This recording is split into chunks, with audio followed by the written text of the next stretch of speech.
আজ দুপুরে খেতে বসে 2 দিনের পুরনো মাংসের ঝোল গরম করে ভাতের সঙ্গে খেলাম।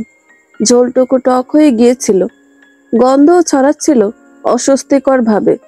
তবুও আচার ফেলে দিতে পারিনি। মা মারা গেছেন মাত্র 3 দিন হলো। এই যে মায়েরই হাতে রান্না করা শেষ খাবার। এই ঝোলটুকুতে ছিল তার স্নেহ, তার যত্ন, আর ছিল আমার শৈশবের স্বাদ। অভাবের সংসারে মাংস কখনো কখনো আসে, বছরের কয়েকটা বিশেষ দিনেই কেবল মুখে ওঠে। মাঝে মধ্যে মাস শেষে বাবার ব্যাকুল মুখ দেখে মাকে কাঁপা কাঁপা গলায় বলতে শুনতাম, আজ না হয় একদিন মাংস খাই, ওর তো অনেক দিন ধরে মন চায়। বাবা কিছু বলতেন না। মা তখন অল্প একটু মাংস দিয়ে এমন করে রান্না করতেন যেন তার গন্ধে পুরো বাড়ি ভরে উঠত। আজ সে শেষবারের মতো রান্না করা ঝোলে আমি খুঁজে নিচ্ছি মায়ের হাতের ছোঁয়া। চোখ বন্ধ করে খেতে খেতে মনে হচ্ছিল এই বাসি ঝোলেই যেন মায়ের ভালোবাসা মিশে আছে। মা যেন আমার পাশেই বসে আছেন, মুঠো মুঠো ভাত তুলে দিচ্ছেন আমার মুখে। এই স্বাদ আর কোনোদিন জুটবে না আমার কপালে, এ আমি জানি। এ বাড়িতে এখন কেবল আমি আর বাবা। আমার 2 বোন, সাবরিন ও জেরিন, বিয়ের পর শহরের অভিজাত পরিবারে গিয়ে সংসার গড়েছে। তারা এখন আর গ্রামের ধুলো, কাদা, আষ্টে গন্ধ সইতে পারে না। শরীরে অ্যালার্জি হয়, নিঃশ্বাস বন্ধ হয়ে আসে, এমন অজুহাতে তারা ফিরে যায়। মায়ের মৃত্যুর খবর পেয়ে সেদিন এসেছিল ঠিকই, কিন্তু জানাজা শেষ হতেই স্বামী সন্তান নিয়ে যেন দম বন্ধ হয়ে আসা ঘর থেকে বেরিয়ে গেল। পাড়ার লোকজন বলে 2 বোনই মায়ের মতো রূপবতী হয়েছে, আর আমি বাবার মতো কালো, সাধারণ। তাদের রূপ যেন আলো ছড়ায়, প্রশংসায় ভরে ওঠে চারদিক। তাই কোনোদিন তারা তাদের সঙ্গে আমায় নিতে চায়নি। লজ্জায় কেউ সামনে আমার নাম উচ্চারণও করতো না। তাদের সৌন্দর্যের পাশে যেন আমি এক কুৎসিত কলঙ্ক। এই কালো চেহারাটা নিয়ে কত রাত যে চোখের জল ফেলেছি তার কোনো হিসেব নেই। গ্রামের লোকজনের কানে কানে কথা, রমিজ মিয়া বড় 2 মেয়েকে ভালো ঘরে বিয়ে দিতে পারলো, ছোট মেয়েটাকে সারা জীবন ঘাড়ে বসিয়ে খাওয়াতে হবে। এমন চেহারার মেয়েকে কেই বা ঘরের বউ করে নেবে? কারো কারো পরামর্শ, ভালো ঘরের আশা না করে কোনো বিধবা বা মধ্যবয়সী পুরুষের ঘরেই মেয়েকে গছিয়ে দাও। সব শুনেও বাবা কেবল হেসে বলতেন, আমার মেয়ে কালো হলো, ওর মুখখানা একবার চেয়ে দেখো, কত মায়া, কত আলো ওর চোখে। ওর চুলের গন্ধে তো পাড়ার ছেলেরাও ঘোর খেয়ে যায়। আমার এই মেয়েই আমার ঘরের লক্ষ্মী। বাবা যতই মুখে বলুক আমার মেয়ে লক্ষ্মী, মায়ায় ভরা মুখখানা, তবু আমি জানি ভিতরটা তার কবে থেকে ভেঙে চুরমার হয়ে পড়ে আছে। প্রতিবার যখন কোনো ছেলের পরিবার এসে দেখে চুপচাপ উঠে চলে যায়, তখন বাবার মুখে এক ফোঁটা হাসিও আর ধরা পড়ে না। এ পর্যন্ত যত ছেলেই দেখতে এসেছে প্রথমে এক ফোঁটা ঘৃণা মেশানো হাসি দিয়ে বলে গেছে, মেয়ে কালো, আমাদের ছেলের পাশে মানাবে না। বাবা তখন হাসি মুখেই বিদায় দেন সবাইকে, কিন্তু আমি বুঝি সে বিদায়ের ভেতর লুকানো থাকে এক একটা তীব্র শোক, এক একটা স্বপ্নভঙ্গের শব্দ যা দেয়ালে ধাক্কা খেয়ে প্রতিধ্বনি তোলে। রাতে বাবা আর কথা বলেন না, মুঠোফোনে তাকিয়ে থাকেন কিংবা নিঃশব্দে বারান্দায় বসে থাকেন অনেকক্ষণ। আমি জানি তিনি শুধু সময় কাটান না, তিনি নিজের ব্যর্থতা গুনে যান এক এক করে, কিভাবে রক্ষা করবেন মেয়েকে এই সমাজের রং ভিত্তিক অবজ্ঞা থেকে। আর আমি আয়নার সামনে দাঁড়িয়ে নিজের চোখের দিকে তাকাতে পারি না।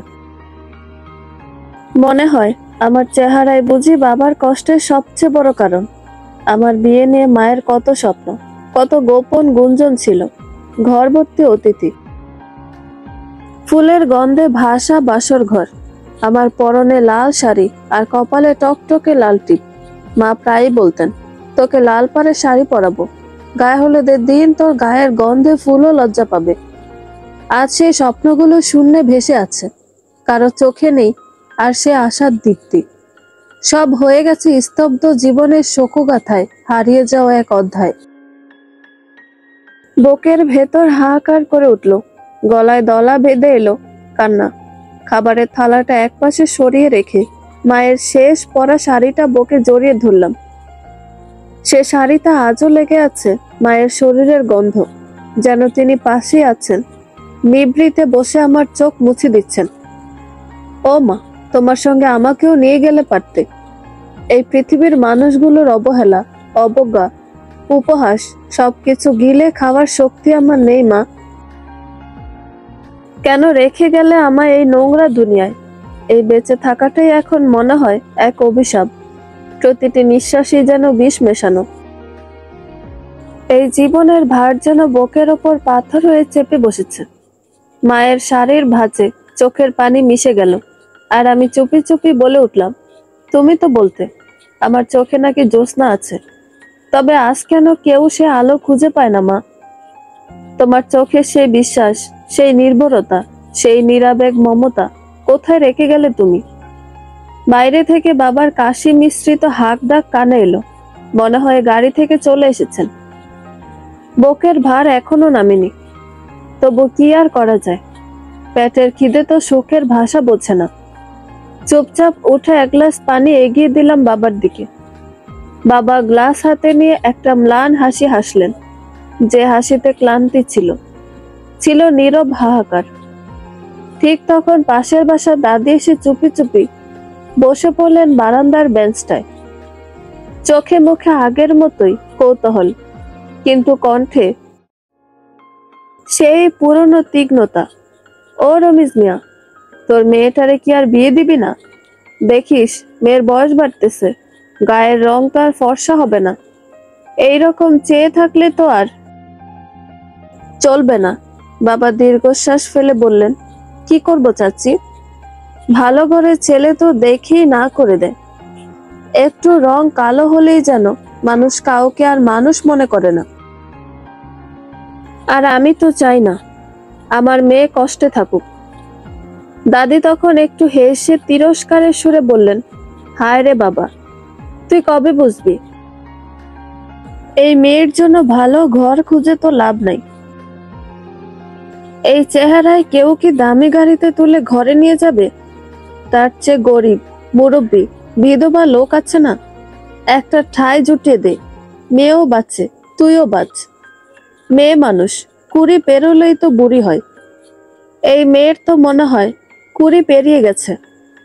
এখনো কিছু করিস না তো পরে পস্তাইতে হইব। দাদির কথাগুলো যেন বিষাক্ত কাঁটার মতো গেঁথে গেল বুকের ভেতর। আমি বারান্দার দরজার আড়াল থেকে দাঁড়িয়ে শুনছিলাম, এক চুলও না নড়ে, নিঃশ্বাস আটকে রাখা পাথরের মতো। একটা সময় ইচ্ছে হলো দৌড়ে গিয়ে বলে দিই, হ্যাঁ আমি কালো, আমি গরিব, কিন্তু মানুষ হিসেবে কি আমার কোনো মূল্য নেই? আমি কি কারো ঘরের বোঝা হয়ে জন্মেছি? কিন্তু কণ্ঠ রুদ্ধ হয়ে আসে, শব্দগুলো গিলে ফেলি। মায়ের ব্যবহৃত আঁচলটা শক্ত করে চেপে ধরি হাতে। কেবল এইটুকু জানি, মা বেঁচে থাকলে কাউকে কিছু বলার আগে এক বুক জড়িয়ে বলতেন, আমার মেয়েই আমার পৃথিবীর সবচেয়ে সুন্দর মানুষ। মায়ের কবরের মাটি এখনো ভেজা, ঘরের কোনায় তার গন্ধ লেগে আছে। আর ঠিক তার আগে একে একে ছেলে পক্ষ আসতে শুরু করলো। দিনে 3, কখনো 4 বা 5 পক্ষ, যেন প্রতিযোগিতা লেগে গেছে। আমি আর মানুষ নই, যেন মেলার পসরা সাজানো পণ্য, যাকে ঘুরে ঘুরে দেখে যায়, হাতের আঙুলে ওজন মাপে, চোখে ঠেলে চেহারা বিচার করে, তারপর পছন্দ না হলে চোখ ফিরিয়ে নেয় নির্বিকার ভঙ্গিতে। মনে হচ্ছিল আমি কোনো বাজারে পড়ে থাকা এক থলি সবজি, কারো চোখে তাজা না, কারো চোখে দামি না, কেবল ছেটে দেখার জন্যই যেন আমাকে বাঁচিয়ে রাখা হয়েছে। বুকের ভেতর জমে থাকা ঘৃণা আর অসহ্য অপমান একসময় গলায় দলা পাকিয়ে উঠল।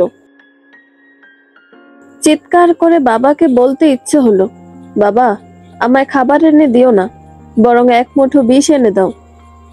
আমি আর পারছি না এই অপমানের বোঝা টানতে। আমি আর চাই না কারো সামনে বাজারি পণ্যের মতো দাঁড়িয়ে থাকতে। বাবা অন্য ঘরে নিশ্চুপ, তার চোখে গভীর ক্লান্তি। আমি জানি তার চুপ করে থাকাটাই তার লড়াই, সমাজ, স্বজন, অভাব আর অপমানে জর্জরিত এক বাবার নীরব প্রতিরোধ। আর আমি কেবল একটা নামহীন অভিমানে ডুবে যাচ্ছি ধীরে ধীরে। মা থাকলে হয়তো তার আঁচলের ছায়ায় লুকিয়ে কাঁদতে পারতাম। আজ শুধু নিজের হাতেই চোখ মুছি, নিজেকে শক্ত করে জড়িয়ে ধরি যেন কেউ না দেখুক। আমি ভেতর থেকে ভেঙে পড়েছি সেই কবে। জীবনটা এখন একটা খোলা দরজা, যেখানে প্রতিদিন নতুন কেউ আসে, দেখে যায় আর বিদায় নেয়। শুধু থেকে যাই আমি একা, তার ছেলের ধুলো ঝেড়ে আবার দাঁড়াই। কারণ জানি পৃথিবীতে অনেক কিছু কেনা যায়, কিন্তু একজন কালো মেয়ের আত্মসম্মান ফিরে পাওয়া বড় কঠিন। আমার বাবা সিএনজি চালায়, দিনে যা পায় তা দিয়ে কোনো রকমে সংসার চলে।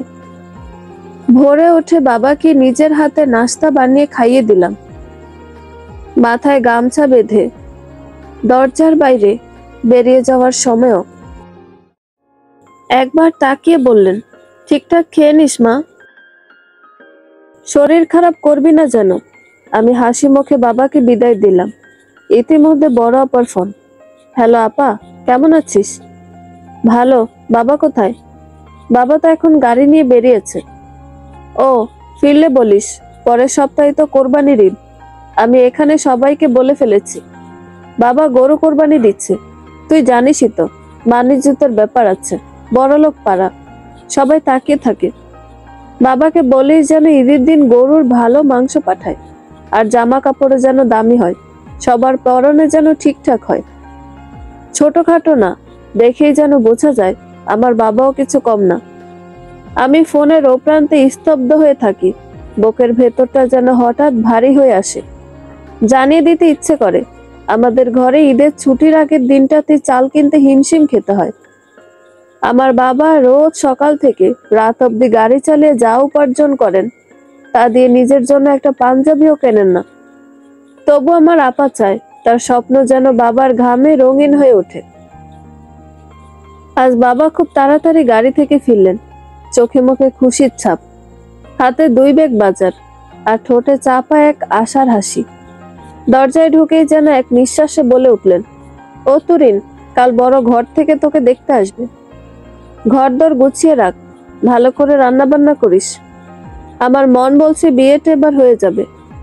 আমি চুপচাপ উঠোন পেরিয়ে ভেতরের ঘরে চলে গেলাম। বাবার উজ্জ্বল মুখটা বারবার চোখের সামনে ভাসছে। মনে হচ্ছিল সত্যি যদি এবার বিয়েটা হয়ে যায়, তাহলে হয়তো বাবা বেঁচে যাবেন।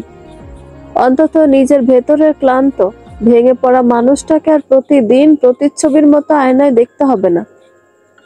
হয়তো তার নিঃশ্বাসগুলো একটু হালকা হবে, হয়তো প্রতিবেলা চিন্তার রেখাগুলো মুছে গিয়ে এক ফোঁটা শান্তির ঘুম আসবে তার চোখে।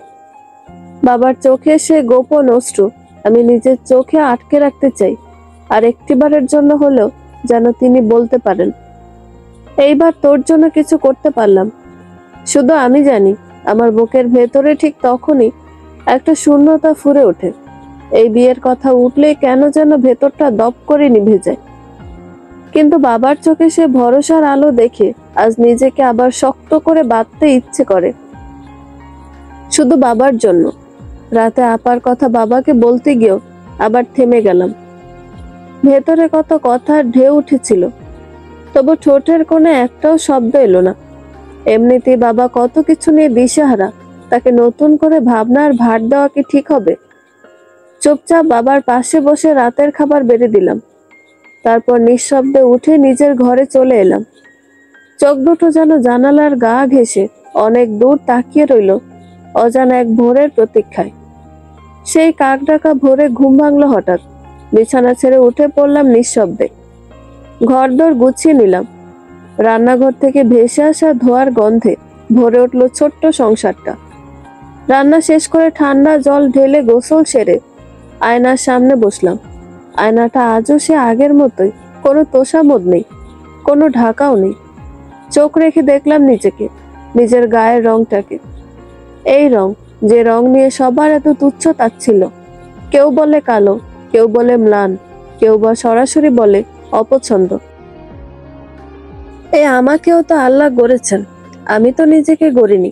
তবে কেন এই কালো রং নিয়ে সবার এত অভিযোগ?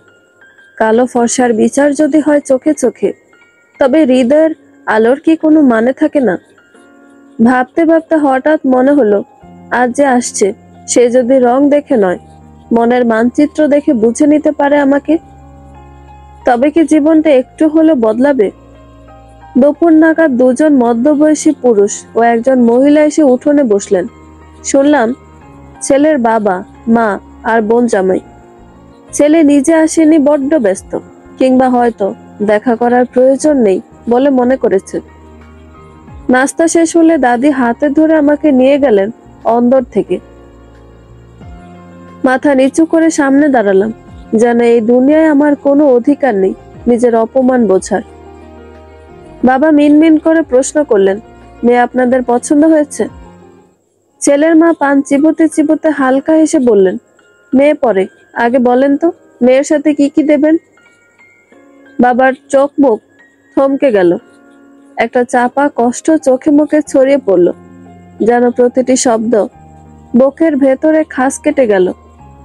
কিছুক্ষণ চুপ থেকে নরম গলায় জিজ্ঞেস করলেন, আপনারা কি চান? আরে ভাই, বেশি কিছু না, 1 লাখ টাকা ক্যাশ আর গয়না টয়না যতটুকু মেয়ে বাবার ঘর থেকে খুশি হয়ে পায়, আর কি। আমি তো আবার খুব দয়ালু মানুষ, আপনার অবস্থা জেনে এসেছি।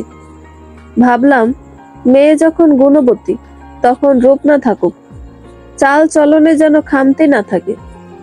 তাই একটু সমঝে বললাম, আপনার অবস্থার কথা ভেবে বেশি চাইলাম না। এই কথাগুলো শুনে বাবার মুখে একটুকু রাগ ফুটে উঠল না, তবুও তার নীরবতা যেন ঘরের বাতাসটাকেও ভারী করে তুলল। বাবা কিছুক্ষণ নীরব থেকে নিঃশব্দে দীর্ঘশ্বাস ফেলে বললেন, আমি রাজি। তার কথার সাথে সাথে ভদ্রমহিলা যেন হাফ ছেড়ে বাঁচলেন। আলহামদুলিল্লাহ। ছেলের বাবা খুশির সুরে বললেন, তাহলে ঈদের পরপরই মেয়ে উঠিয়ে নিব, কেমন বেয়াইমশাই? বাবা সামান্য হাসি মুখে মাথা নাড়িয়ে সম্মতি জানালেন। বিকেলের আপ্যায়নের শেষে ছেলে পক্ষে সবাই ধীরে ধীরে বিদায় নিল। আমি উঠোনের এক কোণে নিঃশব্দে দাঁড়িয়ে রইলাম। ছোটে কোনো শব্দ নেই, চোখে কেবল একরাশ অনিশ্চয়তা। মনে হচ্ছিল শরীরটা পাথর হয়ে গেছে। আমার চোখের কোণায় এক বিন্দু জল জমে উঠল, অথচ কাউকে বোঝানোর ভাষা ছিল না। এই বয়সে বাবার কাঁধে এত বড় বোঝা। তিনি তো সারা জীবন আমাদের মাথার উপর ছায়া হয়ে থেকেছেন। বাবা হয়তো আমার অন্তর্দহন অনুভব করতে পারলেন। চুপচাপ এগিয়ে এসে মাথায় আলতো করে হাত রাখলেন। তার কণ্ঠে ছিল এক আশ্চর্য নির্ভরতার সুর। চিন্তা করিস না মা, সব ব্যবস্থা হয়ে যাবে ইনশাল্লাহ। সেই মুহূর্তে মনে হলো পৃথিবীর সবচেয়ে বড় আশ্বাস হয়তো একজন বাবার হাতের স্পর্শেই লুকিয়ে থাকে। তবু বুকের ভেতর কেমন একটা চাপা কান্না রয়ে গেল, যার শব্দ কেবল আমি আর রাতের আকাশ জানল। পরের দিনই বাবার চোখে মুখে যেন এক অপার তৃপ্তির জ্যোতি। খুশিতে ভরে ওঠা কণ্ঠে সকলের সামনে গর্ব ভরে বলতে লাগলেন, আমার মেয়ের গায়ের রং নিয়ে তো কত কথা শুনেছি, কত তুচ্ছ তাচ্ছিল্য, কত কথা। এখন দেখো, আমি আমার তুরিনকেও শহরে বিয়ে দিচ্ছি। বড় 2 মেয়ের মতো তার ভাগ্যেও জুটবে সচ্ছল সংসার, সম্মানী ঘর, রাজরানীর মতো করে থাকবে সে। তোমরা সবাই দেখে নিও, আমার তুরিন অনেক সুখী হবে। সে কেমন করে নিজের ঘর সাজায় দেখে নিও। একটুখানি থেমে বাবার কণ্ঠটা যেন একটু কেঁপে উঠল।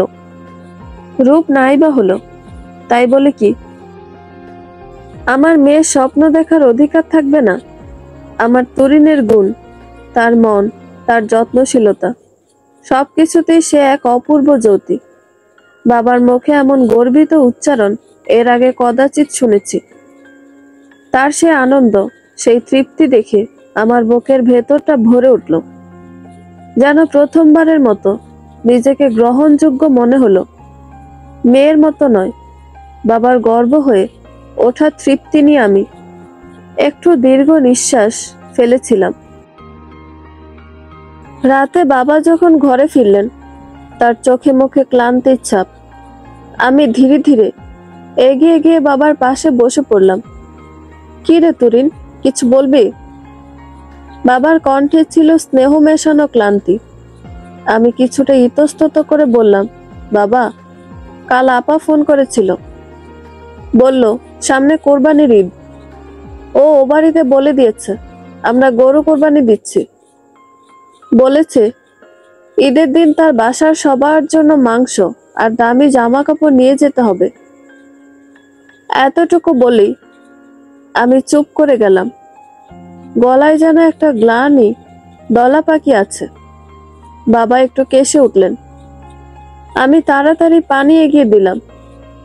বাবা গ্লাসটা হাতে নিয়ে কয়েক চুমুক পান করলেন। বলছিলাম কি বাবা, এত টাকা কোথায় পাবে? বাবা একটু হেসে বললেন, ও নিয়ে তুই কিছু ভাবিস না তুরিন। আল্লাহ যখন দায়িত্ব দিয়েছেন, তখন রিজিকের রাস্তা তিনিই খুলে দেবেন। আমার মেয়ের মুখে যেন কেউ বেদনার ছায়া না দেখে, সে খেয়াল আমার আছে। একটা সময় তোকে নিয়েও কেউ গলা উঁচু করে কথা বলেছিল না। আজ যখন আমার তুরিনের বিয়ে শহরে, তখন আমার আত্মবিশ্বাসও শহরের চেয়ে কম হবে কেন? অবাক হয়ে লক্ষ্য করছিলাম বাবার পরিশ্রম যেন হঠাৎ করে কয়েক গুণ বেড়ে গেছে। ভোরের আলো ফোটার আগে তিনি ঘর থেকে বেরিয়ে যান, আর ফিরতে ফিরতে রাত কাবার হয়ে যায়।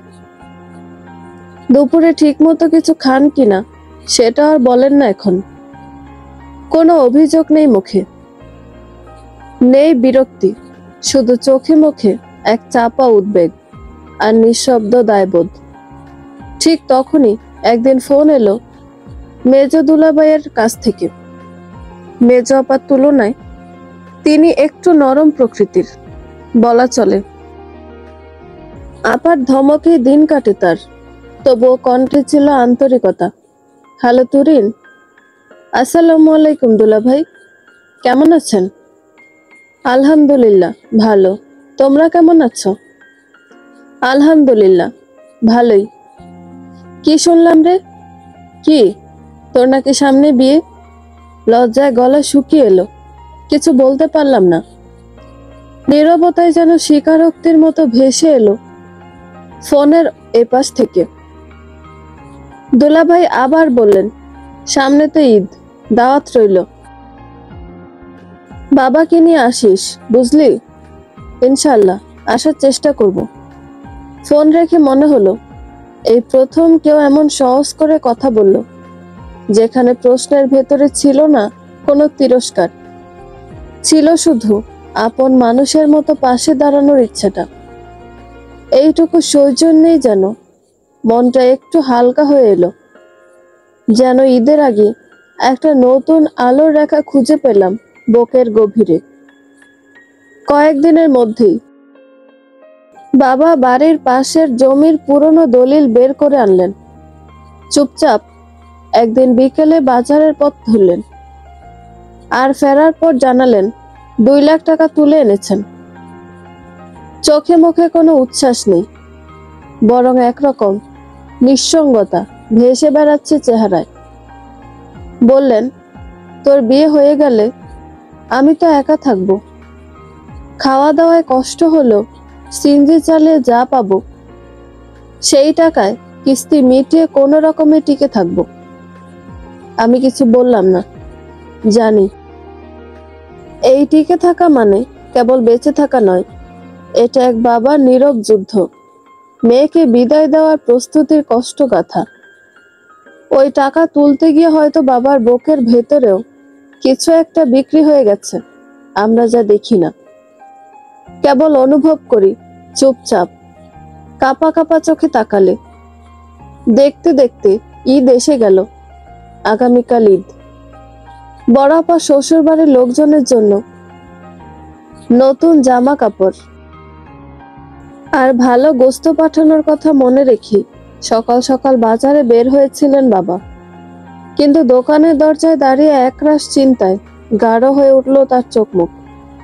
সবকিছু যা দাম, এই টাকা হয়তো জামা কাপড় কেনা যাবে কিংবা একটু ভালো মানের গোস্ত, কিন্তু যদি এই টাকা আজ খরচ হয়ে যায় তাহলে তুরিনের বিয়েটা। বাবার চোখের সামনে ভেসে উঠছিল আমার গায়ে হলুদের দিন, আমার ঘুমটা টানা মুখ, আর সেই কাঙ্ক্ষিত নতুন সংসার যার জন্য তিনি দিনের পর দিন শ্রম দিয়ে গেছেন। এই মুহূর্তে দুটি দায়ের ভার দুদিকে টান দিচ্ছিল। একদিকে বড় মেয়ের সামাজিক সম্মান, আরেকদিকে ছোট মেয়ের ভবিষ্যতের ভিত। শেষমেশ কিছুই না নিয়ে খালি হাতে বাড়ি ফিরে এলেন বাবা। আমি স্বাভাবিক কণ্ঠে জিজ্ঞেস করলাম, বড় আপা শ্বশুর বাড়ির লোকজনের জন্য কিছু আনোনি বাবা? বাবা মুখ নিচু করে বললেন, গেছিলাম রে মা, কিনতেই তো গেছিলাম, কিন্তু সবকিছু যা দাম, এই টাকায় কুলানো যাবে না। মনে করলাম মাংস হলে হয়তো একটু সামাল দেওয়া যাবে। বাবার অসহায় চোখ দুটোতে আমি দেখতে পেলাম একজোড়া কাঁপতে থাকা ভরসা। কিছু বলার ভাষা খুঁজে পেলাম না আমি, শুধু চুপচাপ দাঁড়িয়ে রইলাম, যেন বাবার নিঃশব্দ স্বপ্নগুলো আমি নিজে কাঁধে তুলে নিচ্ছি। ঈদের দিন সকাল সকাল উঠে নামাজ শেষে বাবা নিজ হাতে 3টা গরুর কাটাকাটি বাটাবাটি করলেন।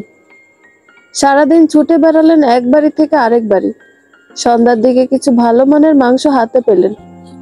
তারপর আমার দিকে তাকিয়ে মুচকি হাসলেন, কিন্তু সেই হাসিতে লুকানো ছিল গভীর ক্লান্তি আর না বলা অনেক কিছু। তুরিন মা, আমি জানি তুই মাংস খেতে ভালোবাসিস, কিন্তু দেখ তোর বড় আপার মুখটাও রাখতে হয়তো। এই মাংসগুলো যদি ও বাড়ি পাঠাই, ওরা খুশি হবে।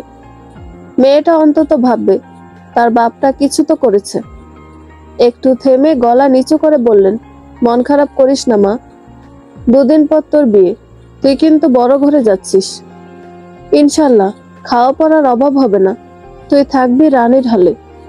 হ্যাঁ মা, একেবারে রানীর হালে। বাবার হাতের কাঁপুনি দেখে বুঝলাম কথাগুলো শুধু সান্ত্বনা নয়, নিজের বুকে রক্ত দিয়ে গড়া প্রতিজ্ঞা। আমি কিছু বললাম না, শুধু বাবার ঘামে ভেজা কাঁধের ওপর হাত রাখলাম, কারণ সেই কাঁধে ভর করে দাঁড়িয়ে আছে আমার ছোট্ট পৃথিবীটা। বাবা দেরি না করে 2000 টাকা পকেটে গুজে তাড়াতাড়ি বেরিয়ে পড়লেন। যেতে যেতে সময় লাগবে প্রায় 5-7 ঘন্টা, তাই আগে থেকেই তৈরি হয়ে বসেছিলেন তিনি। তখন হয়তো এই প্রস্তুতির গভীরতা আমাদের কারোরই চোখে ধরা পড়েনি, কিন্তু এখন এই মুহূর্তে সবটাই যেন ক্রমশ স্পষ্ট হয়ে উঠছে। রাত 11:15টার দিকে ও বাড়িতে গিয়ে পৌঁছালেন বাবা। আপা বাবাকে দেখেই চোখ বড় করে জিজ্ঞেস করলো, জামা কাপড় আনোনি? বাবা একটু থমকে দাঁড়িয়ে রইলেন, মাথা নিচু করে চুপচাপ দাঁড়িয়ে রইলেন, যেন নিজের ভিতরের কোনো অনুশোচনার ভারে নুয়ে পড়েছেন। আপা দাঁতে দাঁত চেপে রাখতে না পেরে ঘরের ভেতর পায়চারি শুরু করলো। তার এই ক্ষোভের মধ্যে শাশুড়ি এগিয়ে এসে ব্যঙ্গ ভরে বললেন, দেখি তো বেয়াই মশাই, কি এনেছেন? 1 ঝুড়ি মিষ্টি, কিছু ফল আর মাংস, বলেই ব্যাগে হাত ঢুকে মাংসগুলো নেড়ে চেড়ে দেখতে লাগলেন। ও মা, এটা মাংস নাকি? সবই তো চর্বি আর হাড্ডি। শাশুড়ি ঠোঁটের কোণে বিদ্রুপের ছায়া স্পষ্ট। আপা মুখ নামিয়ে নিল, বাবার মুখেও লজ্জার ছায়া। একবার তাকিয়ে আবার চোখ নামিয়ে ফেললেন তিনি। মনের ভিতর এক অজানা কষ্টের ঢেউ বয়ে গেল তার। লোকে যা দিবে তা হাত পেতে নিতে হয়। যে নিজের সংসারে দুধ চিনির অভাবে চা বানায় না, সে কিভাবে জামা কাপড় আর গরুর রানের মাংস পাঠাবে? 2000 টাকাই ছিল তার কিছুদিনের সঞ্চয়। তবু মেয়ে যেন অপমানিত না হয়, সেজন্য যতটুকু সম্ভব সাজিয়ে নিয়ে এসেছিলেন তিনি। কিন্তু এখানেও যেন অভাব তার পিছু ছাড়ে না। লেখা নেই, তবু প্রতিটি চোখে লেখা অপমানের গ্লানি যেন অক্ষরে অক্ষরে পড়তে পারলেন তিনি। বড় আপা শাশুড়ি উচ্চ স্বরে বলে উঠলেন, সাবরিন, এই মাংস মানুষে খাওয়ার উপযুক্ত না, এগুলো আমাদের কুকুরদের দিয়ে দাও। বড় আপা নির্লিপ্ত ভঙ্গিতে মাথা নাড়িয়ে সায় জানালো। বাবার সামনে থেকে মাংসের প্যাকেটটি নিয়ে ধীর পায়ে ভেতরে চলে গেল, যেন কিছুই হয়নি। মুহূর্তেই বাবার বুকের ভেতরটা হু হু করে উঠল। চোখে মুখে যেন বিষাদের ছায়া নেমে এলো। অস্ফুট গলায় তিনি ফিসফিসিয়ে বললেন, এই মাংস থাকলে আমার তুরিনটা নিশ্চিন্তে পেট ভরে খেতে পারত। কথাটা শেষ করার আগে তার গাল বেয়ে এক ফোঁটা জল গড়িয়ে পড়ল। কেউ দেখলো না, শুধু দেয়ালটা দেখলো, বাতাসটা টের পেল।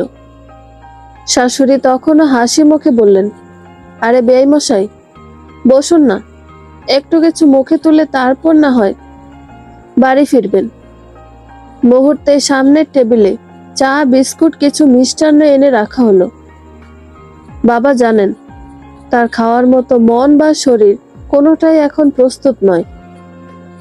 তবু ভেবে নিলেন, এখন না খেলে যদি মেয়েকে পরদিন কথা শুনতে হয়, অপমান সহ্য করতে হয়, তাহলে সেটা সহ্য করা তার চেয়েও কষ্টকর হবে।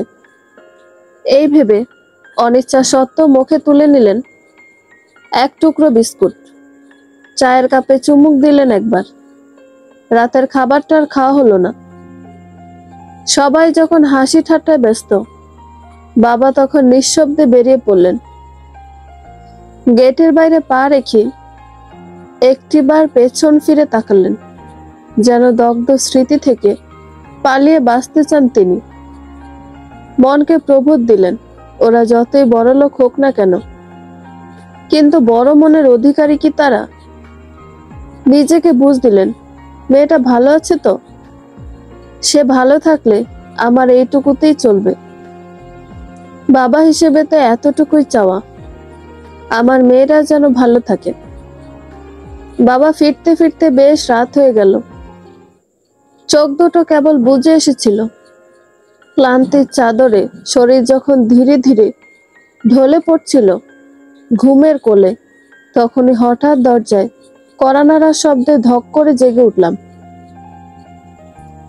ঘড়ির কাঁটা তখন প্রায় 12টা ছুঁইছি। ঘুম জড়ানো চোখে ধীরে ধীরে উঠে দরজার দিকে এগিয়ে গেলাম। চৌকাঠে দাঁড়িয়ে বাবা, চোখে মুখে ক্লান্তির ছাপ, ঘামে ভেজা কপাল, যেন কোনো যুদ্ধে হেরে ফেরা সৈনিক। আমি উদ্বিগ্ন হয়ে বললাম, এত রাত করলে কেন বাবা, খেয়েছো কিছু? বাবা শুধু মাথা নাড়লেন। একটা দীর্ঘশ্বাস ছাড়া আর কিছু বলার শক্তি যেন অবশিষ্ট নেই তার। বুকে কেমন খোঁচা লাগলো। বুঝলাম আজও হয়তো ভালো কিছু হয়নি, হয়তো কোথাও আবার অপমানের বৃষ্টিতে ভিজতে হয়েছে আমাদের একমাত্র আশ্রয়টাকে। বাবার পায়ের শব্দ মিলিয়ে যেতে লাগলো। আমি চুপচাপ নিজের ঘরে গিয়ে শুয়ে পড়লাম। চোখ দুটো বারবার জলজল করছিল, ঘুম আসছিল না। কত কথা মনে ঘুরপাক খাচ্ছিল, তবুও নিজেকে শক্ত করে বিছানায় পড়ে থাকলাম। পরদিন সকালেই বাবা সিদ্ধান্ত জানিয়ে দিলেন, 4 দিন পর আমার বিয়ে। এই অল্প কদিনই সবকিছু গুছিয়ে নিতে হবে। বাড়িতে একটা ব্যস্ততা ছড়িয়ে পড়ল। বাবা যেন মুখে কোনো কথা না বলেও হাজারটা দায়িত্ব নিয়ে ফেললেন। সন্ধ্যার পর বাবা ঘরে ঢুকে বললেন, তোর মায়ের গহনার বাক্স বের করে দে তো মা। আমি মায়ের কাঠে সিন্দুকটা টেনে নিয়ে এলাম। খুলতেই একটা পুরনো নাকফুল, ছোট্ট দুটো কানের দুল আর পাতলা সোনার বালা চোখে পড়ল। গহনা বলতে এটুকুই, খুব দামি কিছু না হলো এই গহনাগুলোতে মায়ের দিনের পর দিন ঘাম লেগেছিল। বাবা নিঃশব্দে গহনাগুলো হাতে নিলেন, চোখে এক অদ্ভুত দৃষ্টি। সাবরিন জেরিন ভালো করে আছে, সুখে আছে, ওদের কোনো কিছুতে অভাব নেই। তুই তো আমার ছোট মেয়ে। এই গহনাগুলো তোর মায়ের শেষ স্মৃতি। এগুলো তুই তোর সঙ্গে করে নিয়ে যাস। তোর শ্বশুর বাড়ির লোকজন দেখলে বুঝবে। তোকেও আমরা যত্ন করে পাঠাচ্ছি, আর মায়ের স্মৃতি তো তোকে আগলে রাখবি। বাবার কণ্ঠে কোনো গর্ব নয়, ছিল শুধু একরাশ ক্লান্তি আর অপার ভালোবাসা। আমার চোখে জল এসে গেল, শব্দ করে কিছু বলতে পারলাম না। শুধু মায়ের নাকফুলটা হাতের মুঠোয় চেপে ধরে রইলাম। পরের দিন সকাল হতে বাবার ব্যস্ততা বেড়ে গেল। টুকটাক বাজার সদাই করে আনলেন তিনি। আশেপাশের কেউ না, শুধু বরযাত্রীদের মুখে যাতে এক ফোঁটা অভাব না পড়ে, সেই চেষ্টাটুকুই যেন তার কাছে সবচেয়ে গুরুত্বপূর্ণ। বড় আপা মেজো আপাকে ফোনে জানিয়ে দিলেন বিয়ের দিন সকালেই যেন এসে পড়ে। তারা তো আবার গ্রামের ধুলাবালি সহ্য করতে পারে না, তাই আগে আসার কথা বলা হলো না। মেজো দুলাভাই অবশ্য চুপি চুপি আরেক কাজ সেরে ফেলেছেন। লুকিয়ে বিকাশে 10,000 টাকা পাঠিয়ে দিলেন বাবার নাম্বারে, সঙ্গে ছোট্ট একটা বার্তা, এই টাকাটা দিয়ে তুরিনকে ওর পছন্দ মতো কিছু কিনে দিয়েন। এই দায়িত্বটা যে মূলত আপাদের পালন করার কথা ছিল, সেটা কারো অজানা নয়। তবু মেজো দুলাভাই প্রায়ই এমন নিঃশব্দে পাশে দাঁড়াতে চান, যেন পরিবারের এক অভিভাবক, এক অদৃশ্য ছায়া। তার হৃদয়ে যেন আলাদা একটা দায়বোধ কাজ করে। তুরিন তার বোন না হয়েও যেন আপন হয়ে গেছে। তবে বাবা এমন মানুষ নন যিনি সহজে কারো সাহায্য নিতে পারেন। তিনি বিশ্বাস করেন যে সাহায্যে পরবর্তীতে মেয়ে সংসারে প্রশ্ন ওঠে, সে সাহায্য বিষের চেয়েও কম নয়। তবুও আজ তিনি টাকাটা ফিরিয়ে দিলেন না, কারণ এটুকু ভালোবাসার উপহার। এই টাকায় নেই কোনো শর্ত, নেই কোনো দেনা পাওনার হিসেব। বাবা টাকাটা আমার হাতে দিয়ে বললেন, আজ না হয় তুই তোর নিজের প্রয়োজনীয় কয়েকটা জিনিস কিনে নিস এই টাকা দিয়ে। আমি চোখ নামিয়ে আসতে বললাম, এই টাকা তুমি অন্য কোনো কাজে লাগাও বাবা, আমার কিছু দরকার নেই। বাবা মৃদু হেসে এক মুঠো আশ্বাসে বললেন, এই টাকাটা না পেলেও আমার বাজারটা হতোই। এটা তো আমার কল্পনাও ছিল না। যা কল্পনায় ছিল না তার কোনো হিসেব হয় না মা। তার চেয়ে বরং 2-1টা শাড়ি কিনে নে, ও বাড়িতে তো তোরও একটা মুখ আছে। গরিবের মেয়ে বলে কি খালি হাতে ও বাড়ি যাবি? বাবার কণ্ঠে ছিল না কোনো অভিযোগ, ছিল না কোনো অভিমান, ছিল শুধু অপার স্নেহ আর অভিজ্ঞ জীবনের শান্ত গ্লানি। সেই গলায় যেন লুকিয়েছিল এক অনুচ্চারিত প্রার্থনা, এই সংসার যাত্রা যেন মেয়ের জন্য মসৃণ হয়, সম্মানের হয়, মাথা উঁচু করে বাঁচার মতো হয়। আমি চুপ করে রইলাম। বাবার দিকে তাকিয়ে মনে হলো আমার এই সাদামাটা বিয়ের আড়ালে একটা রাজপ্রাসাদের মতো স্বপ্ন তিনি গড়ে তুলেছেন নিজের সমস্ত কষ্টের ইট দিয়ে। হর হামেশা বাড়িতে পরার মতো আমি নিজের জন্য 3টা সাধারণ শাড়ি কিনলাম, মাটি ছোঁয়া রং, নরম সুতির ছোঁয়া, সাথে প্রয়োজনীয় কিছু জিনিস যেগুলো এক নতুন জীবনের শুরুতে লাগে। আশপাশে চাচিরাও পাশে দাঁড়ালেন। 2-1টা শাড়ি, থালাবাটি, মগ, গামলা, যে যা পেরেছেন দিলেন। বাবাকে বললেন, ভাই, মেয়েটার বিয়ে হচ্ছে না করেও যখন একটা ভালো পরিবার পেয়েছেন, তখন মেয়েকে সাজিয়ে দেন, যাতে মেয়ে এবারই আবার ফেরত না আসে। বাবা কোনো উত্তর দিলেন না। বিয়ের আয়োজনটা একেবারেই ছোট পরিসরে হলো, কোনো তামঝাম নয়, নেই ঝাঁকজমকও। একটা ঘরোয়া আলোক ছায়া, কয়েকজন আপনজন, আপা, দুলাভাই, আর 2 চোখ ভরা আশঙ্কা আর আশির ছায়া। সবকিছু দেয়া হলো অল্প স্বল্প করে। শুধু কাঠের আসবাব বাদ ছিল, সেগুলো সময় সাপেক্ষ। বাবা কোলের পাশে বসে আমার মাথায় হাত রেখে বললেন, আমার 2-3 বছর লাগবে হয়তো, তবে আমি আমার তুরিনকে আস্তে আস্তে সব দেব। আমার মেয়েটাকে আমি পূর্ণ করব, ঘাটতি রাখবো না কোথাও। তার চোখে তখনও ঝাপসা জলরেখা, আর ঠোঁটে জেদি একটা অঙ্গীকার। বিদায়ের সময়টা যেন থমকে যাওয়া কোনো দুপুর। চোখ ভেজা হলো, কেউ কাঁদলো না উচ্চস্বরে। বাবা শুধু কপালে চুমু দিয়ে বললেন, ওদের ঘর আলোকিত করিস মা, ওরা তোকে পেয়ে যেন ধন্য হয়। আপারাও বলল, সবার মন রেখে চলিস, যেন কেউ তোর বিরুদ্ধে কোনো অভিযোগ করতে না পারে। বাবাকে বিচারে বসিয়ে মাথা যেন নিচু না করতে হয় সে খেয়াল রাখিস। আমি গাড়ির দিকে পা বাড়ালাম। পেছনে তাকিয়ে দেখি মা নেই, কিন্তু এক ঝাঁক চাচি আর পাড়ার মানুষ চুপচাপ দাঁড়িয়ে আছে। হাতে এক মুঠো ভাত, চোখে একগুচ্ছ প্রার্থনা। ও বাড়ি পৌঁছাতে পৌঁছাতে রাত অনেকটাই গড়িয়ে গেছে।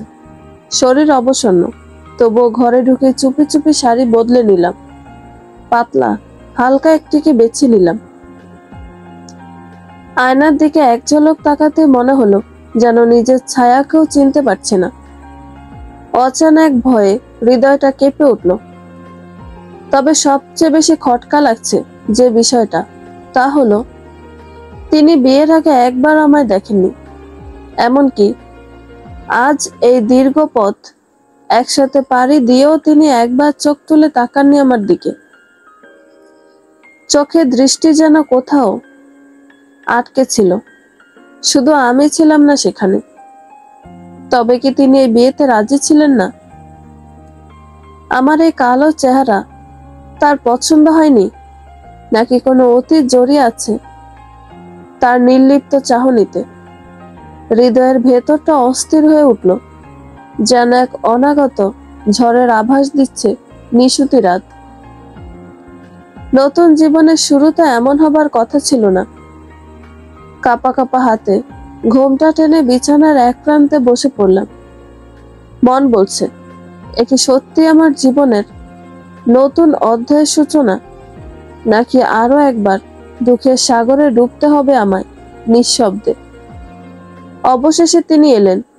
নীরব ঘরে পায়ের শব্দটুকুই যেন প্রলয় তুলে আনলো আমার বুকের ভেতর। আমি শীতল শ্বাস ধরে বসে আছি, আর ঠিক তখনই তিনি ঘোমটা সরালেন। আমার চোখে চোখ পড়তেই যেন বিদ্যুৎ খেলে গেল তার চেহারায়। তীক্ষ্ণ বিস্ময়ে ভ্রু কুঁচকে এক পা পিছিয়ে দাঁড়ালেন তিনি। বিস্ময় ভরা কণ্ঠে ফিসফিসিয়ে বলে উঠলেন, মা, মা কিভাবে পারলো আমাকে এভাবে ঠকাতে? তারপর আর এক মুহূর্ত দাঁড়ালেন না, যেন আমি এক অপরাধ, এক শাস্তি। চুপচাপ দরজার দিকে ঘুরে গেলেন। সেই রাত আর ফিরে এলেন না। আমি বসে রইলাম অন্ধকারে। অপমান আর অজানা আশঙ্কায় শরীর জমে গেল। সকাল হতেই শুনলাম তিনি মার ঘরে গিয়ে বসে আছেন। শরীর জুড়ে বিরক্তি, চোখ ভরা অভিমান আর ঠকে যাওয়ার কান্না। তার কণ্ঠ আকাশ ফাটানো, অভিযোগে কান্না মেশানো। তোমরা বলেছিলে, তোমরা নাকি দেখেছ, কিভাবে পারলে আমায় এমন ভাবে ঠকাতে? এই মেয়ে কি আমার সঙ্গে মানায়? এই মেয়ে আমার পাশে দাঁড়ালে মানুষ হাসবে না? একটা কালো ছেলেও তো আজকাল সুন্দর বউ পায়। সবারই তো স্বপ্ন থাকে, জীবন সঙ্গীটাকে দেখলেই চোখ জুড়াবে। আমি ভেবেছিলাম মা বাবা তো আমার ক্ষতি চাইবে না, তারা নিশ্চয়ই আমার ভালোটাই চায়। সেই বিশ্বাসে চোখ বন্ধ করে বিয়ে করেছি, মুখটা পর্যন্ত দেখিনি। মা দাঁতে দাঁত চেপে বললেন, আগে কয়েকটা দিন থাক, তারপরও যদি তোর বউয়ের প্রতি একটু মায়া না জন্মায়, তখন অন্য কিছু ভাবা যাবে। গরিব ঘরের মেয়ে, তোর মতো ছেলে পেয়ে আকাশের চাঁদ ছুঁয়েছে সে, তার আবার কি অভিযোগ থাকবে? আর তুই তুই আমাদের কথা শুনেই সব করবি, বুঝলি? আমরা তো তোর শত্রু না, তোর ভালো চেয়ে এমনটা করেছি। চুপচাপ মেনে নে, না হলে এই বাড়িতেও জায়গা হবে না। তিনি রাগ দেখিয়ে দরজার আড়াল হয়ে গেলেন। আমি সব জেনেও নীরব রইলাম। প্রতিবাদ করার মতো সাহস বা জায়গা কোনোটা আর অবশিষ্ট নেই আমার। বুকে পাথর বেঁধে সিদ্ধান্ত নিলাম, যতই কষ্ট হোক এই বাড়িতেই টিকে থাকতে হবে। নিজেকে খুব বেশি দুর্বল দেখানো চলবে না। এই বিয়েতে আব্বার শেষ সম্বলটুকু খরচ হয়ে গেছে। এখনো পর্যন্ত সেই ঋণের একটি কিস্তিও পরিশোধ হয়নি। অথচ আমি যদি বিয়ের দ্বিতীয় দিনই ফিরে যাই, তাহলে লোকে মুখে মুখে বলবে, আমরা আগেই জানতাম এই মেয়ে দুদিনের মাথায় ফেরত আসবে। এমন কালো মেয়েকে কোন ছেলেই বা রাখবে? ভাবলাম, একটা আশ্রয়ের খোঁজে ওখানেও তো আমি বোঝাই হয়েছিলাম। বরং এই নতুন ঘরেই নিজেকে মানিয়ে নেওয়ার চেষ্টা করি। নিজের অস্থির মনকে বারবার বোঝাতে লাগলাম, সময় হয়তো এখন কঠিন, কিন্তু হয়তো একদিন এই শূন্যতা ভরে উঠবে, আর আমিও হয়ে উঠবো এই বাড়িরই একজন। অবস্থা এমন দাঁড়িয়েছে যে ফিরে যাওয়ার কোনো পথই আর খোলা নেই। মনে মনে বললাম, আমার ভাগ্যে বুঝি কোথাও আশ্রয় লেখা নেই, শুধু ঠাই চাইতে চাইতেই জীবন কেটে যাবে। আস্তে আস্তে ঘরটার এক কোণে নিজেকে গুটিয়ে নিলাম। মনে হচ্ছিল যেন আমি এই বাড়ির কেউ নই। অচেনা একটা প্রেতছায়া হয়ে টিকে আছি শুধু। ওদিকে রান্নাঘর থেকে ভেসে আসছিল গম গম আওয়াজ। কে যেন বলছিল, ওই মেয়েকে গিয়ে এখনই বলো এবারে রানীর হালে বসে খাওয়া চলবে না। আরেকটা কণ্ঠ কটাক্ষ করে বলল, গরিব ঘরের মেয়ে, বেশি সুবিধা দিলে মাথায় উঠে বসবে। আমি দাঁতে দাঁত চেপে ওসব শুনতে লাগলাম। নিজের আত্মমর্যাদাকে পাথরের নিচে চাপা দিয়ে শুধু ভাবলাম, যদি কিছু না বলি, যদি চুপচাপ সব সহ্য করি, তাহলে হয়তো একদিন নিজের একটা ঠাঁই হবে এই বাড়িতে। শাশুড়ি ডেকে পাঠালেন। চুপচাপ রান্নাঘরে ঢুকতেই ঠান্ডা গলায় বললেন, আজ থেকে সব দায়িত্ব নিতে শিখো। তারপর পাশেই থালা ধুচ্ছিলেন যে রীতার মা, তাকে উদ্দেশ্য করে বলে উঠলেন, রীতার মা, আপনি কাল থেকে আর কাজে আসবেন না। আমার ছেলের বউ তো এসে গেছে, এখন থেকে এই সংসারে সব দায়িত্ব তারই। এই দায়িত্ব শব্দটার ভেতর যতটা না আস্থার ছোঁয়া ছিল, তার চেয়েও অনেক বেশি ছিল অবিশ্বাস আর বোঝা চাপিয়ে দেওয়ার কাটাচেরা গলায় এক চাপা কটচড়ানি। আমি কোনো প্রতিবাদ না করে মাথা নিচু করে দাঁড়িয়ে রইলাম। কেউ যেন হঠাৎ আমার বুকের ভেতর থেকে সমস্ত আলো শুষে নিল। তবু মুখে একটুকু বিরক্তির রেখা না টেনে কাজের মাসির থেকে ধীরে ধীরে বুঝে নিতে লাগলাম সবকিছু। কে কি খায়, কার কোনটা অপছন্দ, চাল কোনটায় রাখা, বাজার কতদিন পর পর আনতে হয়, দুধ কখন ফোটাতে হয়, শাশুড়ির ওষুধ কোন ঘন্টায় দিতে হয়, সব যেন এক অদৃশ্য খাতার নিয়ম হয়ে ধরা দিল আমার হাতে। মাঝে মাঝে মনে হচ্ছিল আমি যেন কোনো ঘরে আসিনি, এসেছি এক পরীক্ষার হল ঘরে, যেখানে প্রশ্ন তো আছে, কিন্তু কোনো বই, কোনো উত্তরপত্র আমার হাতে নেই। তবু মুখে ক্লান্তি না দেখিয়ে গুছিয়ে নিতে লাগলাম, কারণ আমি জানতাম এই সংসার আমাকে সাদরে ডাকেনি, কেবল দাঁড় করিয়ে রেখেছে। তাই তো আর নিঃশব্দ অভিযোগের কাঠগড়ায় গভীর রাতে তিনি ঢলতে ঢলতে বাড়ি ফিরলেন, চোখে মুখে ক্লান্তির ছাপ, চলনে ভারসাম্যহীনতা। জানলার ফাঁক গলে আসা মৃদু চাঁদের আলো আমি দেখতে পেলাম। তার শরীর থেকে আসা এক ধরনের অস্বাভাবিক গন্ধ যেন বাতাসে ছড়িয়ে পড়ছে। তবে কি তিনি নেশা জাতীয় কিছু খেয়ে এসেছেন? আমি নিঃশব্দে এগিয়ে গিয়ে তাকে খাটে বসালাম, জোতা খুলে নিলাম ধীরে ধীরে। তার পায়ের গাঢ় ছায়া যেন বলছিল, দিনভর কত দূর হাঁটেন উনি, কত না অভিমান লুকিয়ে রাখেন এই নীরবতায়। মাথার ঘন কালো চুলে হাত বুলিয়ে দিলাম কিছুক্ষণ। তার মুখে চোখ পড়তে বুকের ভেতর কেমন একটা হালকা ধাক্কা খেলাম। এমন সুদর্শন যুবক, যেন কোনো সাহিত্যের পৃষ্ঠা থেকে উঠে আসা এক চরিত্র। উঁচু কপাল, ভ্রুগুলো ভাঙা ভাঙা, চোখে ধূসর ক্লান্তি, আর চাপদারির নিচে চাপা এক রহস্য।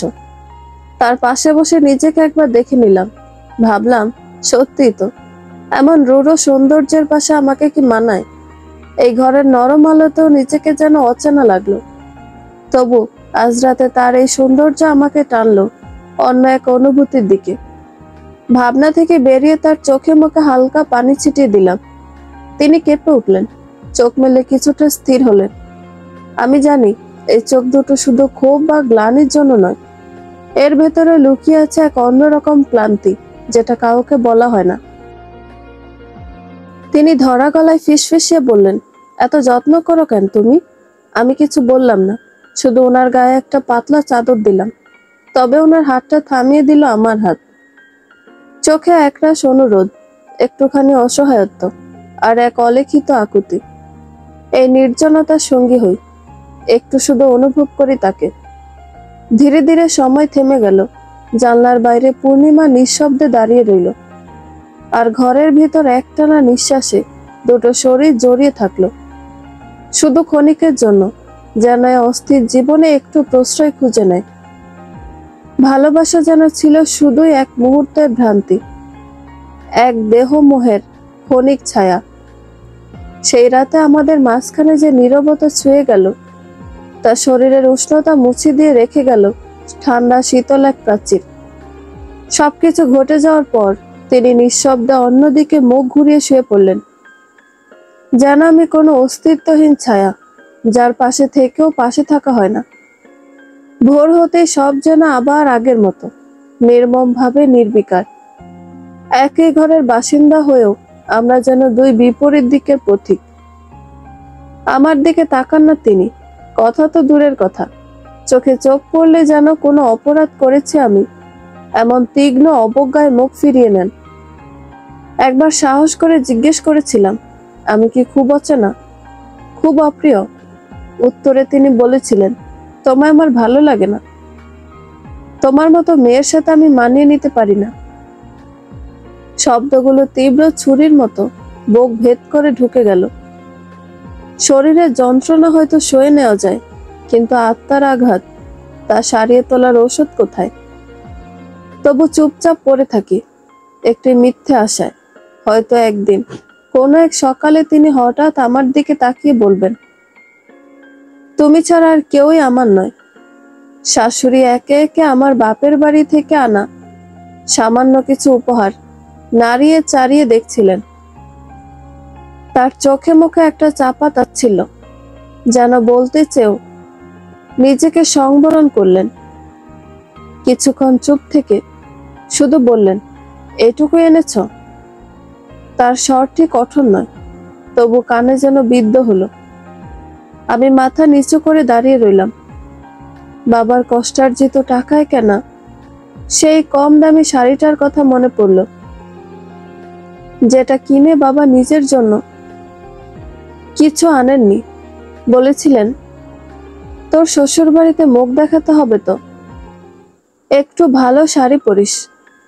আমি শাড়ির আঁচলটা একটু ভালো করে গুছিয়ে নিলাম। ভেতরে ভেতরে গা ছমছম করছিল। কেবল ভাবছিলাম, এবারের কারো চোখে কি কখনো নিজেকে আপন বলে ভাবতে পারবো? এই দেয়ালের মাঝে আমি কি কেবলই একজন অনাহুত অতিথি? এদিকে বাবা যেন নিজের সত্তাটাকে গিলে ফেলেছেন চুপিসারে। দিন রাতের খাটুনি, হাড়ভাঙা পরিশ্রম, সবই যেন একটাই উদ্দেশ্যে, মেয়েকে কাঠের জিনিস দিতে হবে। শাশুড়ির সামনে মেয়েটার মুখটা যেন না ঝুঁকে পড়ে, কারণ মেয়েটার বিয়েতে হয়েছে শহরের এক প্রভাবশালী পরিবারে, যেখানে প্রতিটি আসবাবেও গন্ধ থাকে গর্বের, আর অলক্ষেই মাপা হয় বাপের সামর্থ্য। তবু এসব করতে গিয়ে কি যেন হারিয়েছেন তিনি, সেটা বুঝতে হলে ঘরের একাকিত্বকে ছুঁয়ে দেখতে হয়। ঘরে ঢুকলেই নীরবতা যেন আচ্ছন্ন করে রাখে তাকে। আর আগে যেখানে দরজায় দাঁড়িয়ে পেতেন এক গ্লাস ঠান্ডা পানি, সেইখানে এখন নিজেকেই হাসুয়া চালিয়ে চুলায় হাঁড়ি চাপাতে হয়। রান্নাঘরের ধোঁয়ার মাঝে মিশে থাকে তার নিঃশব্দ দীর্ঘশ্বাস, যেটা কেউ শোনে না, বোঝেও না। প্রতিবেশীরা কেউ কেউ সহানুভূতির খাতিরে একটুখানি ভাত পাঠিয়ে দেয়, কিন্তু যে স্বাদ একসময় স্ত্রীর হাতে রান্না করা ভর্তা ভাজিতে ছিল, তা ওই চালে থাকে না। স্ত্রীহারা এক পুরুষের জীবন কেমন হয় তা বলে বোঝানো যায় না, শুধু অনুভবই টের পাওয়া যায়। সারা দিন বাইরে দুনিয়ার হাজারো বোঝা বইতে পারলেও একটি নির্ভরতার কাঁধ না থাকলে সন্ধ্যায় ঘরে ফেরা পুরুষটা ভেতর থেকে চুপচাপ ভেঙে পড়ে। ঘরে ফিরে কথা বলার মতো কেউ না থাকলে সুখ দুঃখের ভাগিদার না থাকলে ঘরের প্রতিটি দেয়াল যেন তখন আয়নায় পরিণত হয়, যেখানে প্রতিফলিত হয় শুধুই নিঃসঙ্গতা, অভাব আর এক অতৃপ্ত ভালোবাসা। সারাদিন ঘরের প্রতিটি কোণে নিঃশব্দে ছুটে বেড়াই, কখনো রান্নাঘরে ধোয়া, কখনো সংসারের অগোছালো দায়িত্বে নিজের অস্তিত্ব হারিয়ে ফেলি। রাত এলে মনে হয় হয়তো আজ একটু কাছে টানবেন, হয়তো একটিবার বলবেন তুমি কেমন আছো, কিন্তু সে আশা আর ফিরে আসে না। এই সংসারটা যেন একটা নাট্যমঞ্চ, যেখানে আমি নীরব চরিত্র, চারপাশে দামি আসবাব, ঝকমকে আলো, ব্যস্ততা আর লোক দেখানো হাসি সবই আছে, শুধু এক টুকরো সত্যিকারের মমতা নেই। শুধু নেই সেই চোখ দুটো, যেখানে চোখ রেখে একটু স্বস্তির নিঃশ্বাস ফেলা যায়। মাঝে মাঝে বারান্দায় দাঁড়িয়ে আকাশ দেখে ভাবি, এই শহরের আকাশটা এতটা একঘেয়ে কেন? আকাশও কি জানে আমি ভালো নেই? বাবা হয়তো জানেনই না তার মেয়ে আরাম নয়, অভিমান বয়ে বেড়ায় প্রতিদিন। তিনি হয়তো গর্ব করেন তার মেয়ে বড় ঘরে আছে, কিন্তু কি করে বুঝবেন মেয়ের মনটা আটকে আছে ছোট্ট একটা ভালোবাসার ঘরে, যেটা এই ইট পাথরের ঘরে নেই? টাকা কি সত্যি সুখ এনে দিতে পারে? তবে আমায় কেন এই ঐশ্বর্য ভালো রাখতে পারেনি? সবকিছুর পরেও ভালো থাকার জন্য প্রয়োজন একটা বিশ্বস্ত হাত, একজন ভালোবাসার মানুষ, যেটা এ ঘরে নেই। যেখানে ভালোবাসা নেই সেখানে কি ভালো থাকা যায়? আমার একটা স্বপ্ন ছিল স্বামী থাকবে পাশে, কথা বলবে, ক্লান্ত হাতে এক কাপ চা তুলে দেবে। সেই চায়ের সাথে যতই কম চিনি থাকুক, মায়ার ভাগ যেন কখনো কম না হয়। কিন্তু এখানে আমি শুধু রান্না করি, হাসি দেই, সেজে থাকি, আর ভেতরে ভেতরে প্রতিদিন একটু করে নিভে যাই। এক ফোঁটা ভালোবাসা থাকলেই হয়তো এই অট্টালিকা নয়, একটা কুঁড়ে ঘরেও গায়ে বাতাস লাগতো শান্তির মতো। ভালোবাসা ছাড়া সংসার মানে শুধু দায়িত্ব কাঁধে তুলে নেওয়া একটা বোঝা, যা কেউ দেখে না, কেউ বোঝেও না। বড় আপা শাশুড়ি তীব্র কণ্ঠ জড়িয়ে বললেন, বাপের বাড়ি থেকে তো কিচ্ছু আসে না। আশপাশের দিকে তাকিয়ে দেখো তারা কি না আছে। অমুকের বইয়ের বাপের বাড়ি থেকে তো প্রতিদিন কিছু না কিছু আসে, শাড়ি, হাড়ি, গহনা। আর তোমাদের ফকিন্নিদের দল। ভুল তো আমারই। সেই রূপ দেখে ভাবলাম রাজবাড়ির মেয়ে। আসলে নিঃস্ব আত্মীয়তা জুটেছে কপালে। বড় আপা দমে যাওয়ার মেয়ে নন, চুপ করে থাকলেই যেন নিজের সম্মান বিসর্জন দিতে হয়। চোখ দুটো জ্বলে উঠল অভিমানে, ঠোঁটে ফুটে উঠল তীব্র উত্তর। জিনিসপত্র দিয়ে যদি সম্পর্কের দাম চুকিয়ে দেওয়া যেত, তাহলে আপনি নিজে হয়তো সবচেয়ে দামি শাশুড়ি হতেন। কেউ যখন মেয়েকে দেয় মন ভরে দেয়, কিন্তু কেউ যদি বিয়ের পরেও লোভের থলি খুলে বসে, সেখানে আত্মীয়তা নয়, শুধু হিসেব চলে। আর হ্যাঁ, রূপ দেখে যদি ভুল করে থাকেন, তবে আয়নার সামনে দাঁড়িয়ে নিজের চোখকে দোষ দিন।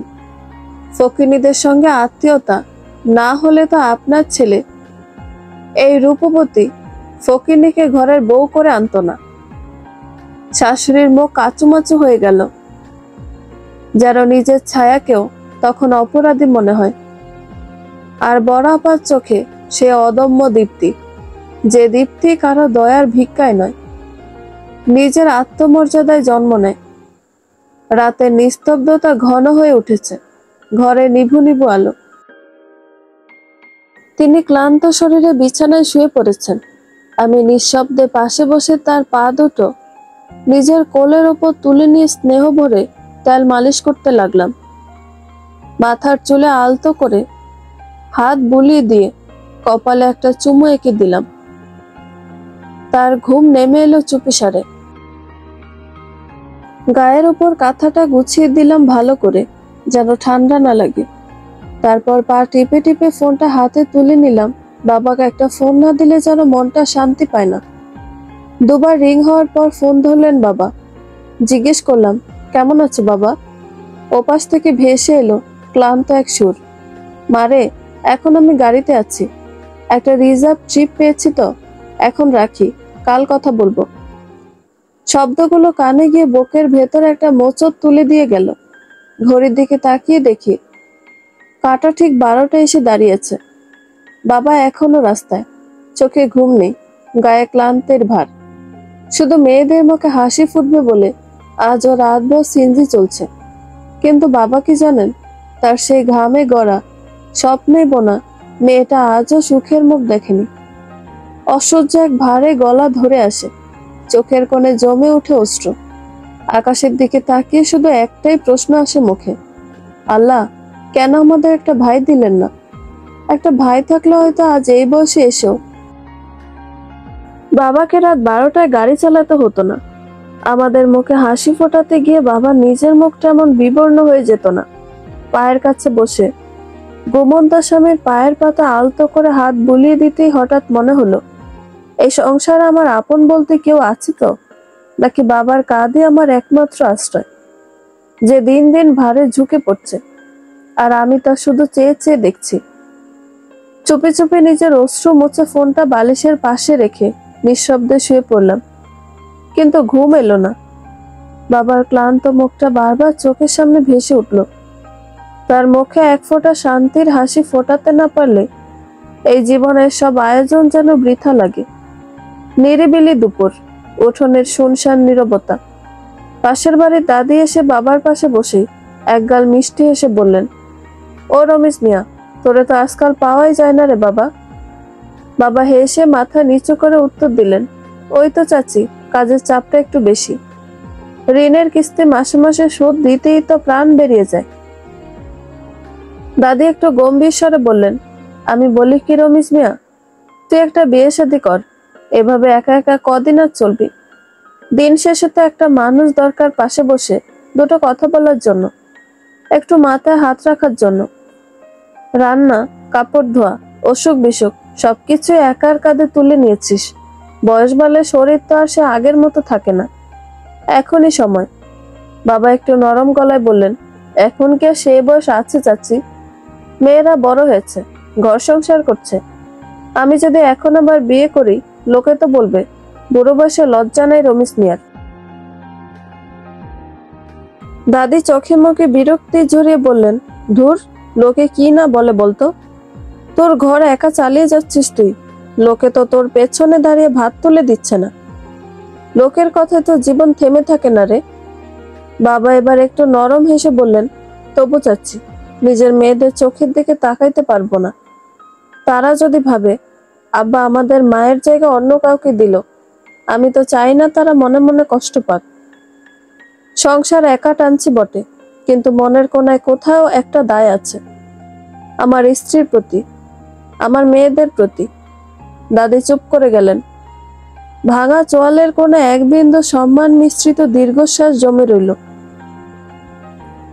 একটা নীরবতা ভেসে রইল উঠোন জুড়ে। বাবার মাটি ছোঁয়া চোখের কোণে কেমন যেন পুরনো দিনের আলো আধারে মেখে রইল নিঃশব্দে।